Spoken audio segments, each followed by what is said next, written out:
पिछले 40 सालों में उनकी वेबसाइट कहती है कि उन्होंने कुल 100 करोड़ से ज्यादा परीक्षाएं आयोजित की। बाप रे।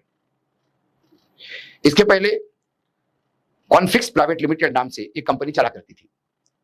23 अगस्त 2018 में ये कंपनी पकड़ी गई, फिर ऐसे पेपर लीक मामले में बहुत बदनामी हुई, उसमें जेल तक गया विनीत आर्य, उनके बेटे। उसके बाद इनको लगा कि इस कंपनी का नाम बहुत बदनाम है, तो उसका नाम बदला, एजुकेट सॉल्यूशंस प्राइवेट लिमिटेड।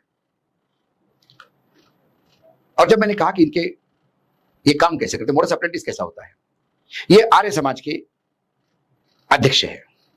जैसा फरवरी 2023 में दयानंद सरस्वती की 200वीं जयंती उन्होंने धूमधाम धड़ाके से दिल्ली में मनाई, उसमें प्रधानमंत्री आदरणीय नरेंद्र मोदी जी को गेस्ट के तौर पे बुलाया गया।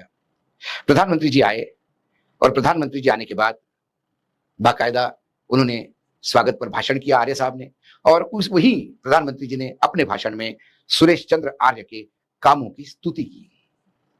ये सारे काम तब हो रहे हैं जब एक कई राज्यों में लगातार कंपनियां ब्लैकलिस्ट हो रही है। प्रधानमंत्री ये काम तब कर रहे हैं जब उनको पता है या उनको मालूम होना चाहिए, क्योंकि प्रधानमंत्री किसी भी कार्यक्रम में जाते हैं तो एक ड्यू इंटेलिजेंस पहले की जाती है कि ये लोग कौन है, संस्था कौन है, इनके पीछे बैकग्राउंड क्या है।